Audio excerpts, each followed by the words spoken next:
Finavinaina ny ampiakatra 500 ny arikarena faobe ho amin'ny taona 2024 hoy ny ministry ny toe-karena sy ny fitantanam-bola noho ireo ezaka efa vita sy mbola kasaina atao izay iompana any amin'ny tontolo ny fambolena.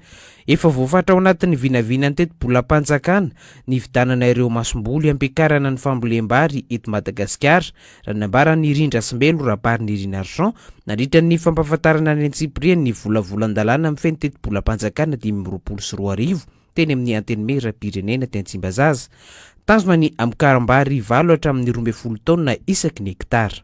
Ina ny apiditra 500 apekatra 500 ny arikarena faobe eo no ireo ezaka isan-karazany izay efa vitantsika fa no ireo ezaka izay mbola ho ataontsika ihany koa amin'ny taona 2024. Ny tena entintsika ampiakarana izay arikarena faobe izay dia eo amin'ny lafiny fambolena indrindra ny fambolem-bary. Raha namokatra 2 taona isaky ny hektara isika tamin'ny fomba fambolentsika mahazatra sy ny masom-boly izay mahazatra sika malagasy dia ividy masom-boly vaovao isika amin'ny taona 2024 ina rehefa hitantsika ao anaty teti-bolao ny vola hividanana izay ka ny fividanana ny masom-boly vaovao io dia ampiakatra ny vokatry ny vary 7 hatramin'ny 20 taona isaky ny hektara. Ka rehefa miakabary isika amin'ny masom-boly vaovao io dia itombo ny vokatra azontsika ampiasaina ary tsy mila manafatra vary tsony Madagasikara amin'izay fotoana izay. Ifantoka amin'ny lafin'ny famokarana araka izany ny teto bolam-panjakana 2024 na eo amin'ny lafin'ny famokarana izay vidy fitaovana momba ny angovo maro isika hoy ny ministry ny toe-karena sy ny fitantanam-bola izay 500 miliara ariary sisa ny vola omena ho tantany ny orinasa Jirama amin'ny taona 2024. Dia hena 100% ny izany fampiasam-bola izany ary ireo vola hena 100% any amin'ny fampiasam-bola andavanandro ireo dia ho akisaka avokoa makany amin'ny anam-pamokarana na ilay hoe investissement.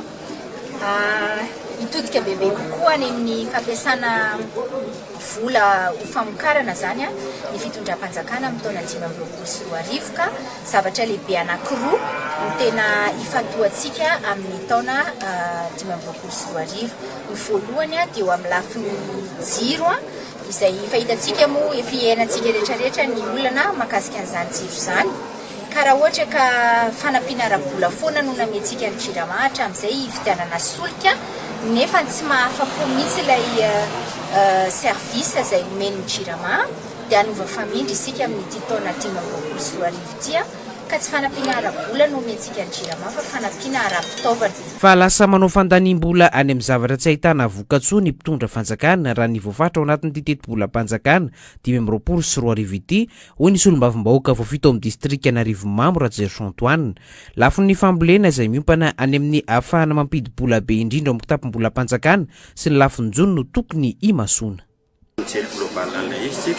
Dia mirosany anatin'ny fandanina ihany fanjakana fa tsy manao investissement amin'ny zavatra mety ampidi-bola.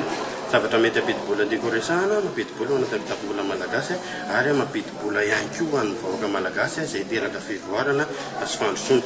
Ohatra anankiray amin'izay dia ny secteur agricole izay tena hoe isan'ny tena mampidi-bola aingana io dia 5,50 isan-jato ny teti-bola ihany no ampiasaina ao anatin'izany ministeran'ny agriculture zany mazava ho azy fa tsy tonga any ambanivohitra indray tsy tonga any amin'ny tantsaha indray ilay tamberina ndraikitra izay tokony isitrahany amin'ny volan'ny malagasy, volan'ny fanjakana malagasy izay tokony ho an'ny vahoaka malagasy ary tokony ho an'ny maro anisa ihany koa.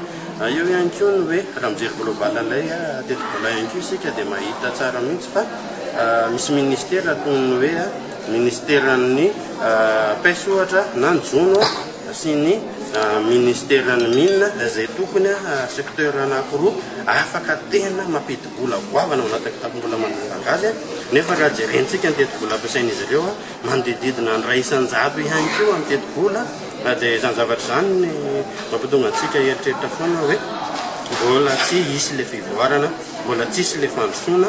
Voafatra ao anatin'ity teto bolam-panjakana 2024 ity ihany koa fa lasa 500 tapitrisa ariary ny vola natokana ho tantany ny solombavambahoaka na ny siady.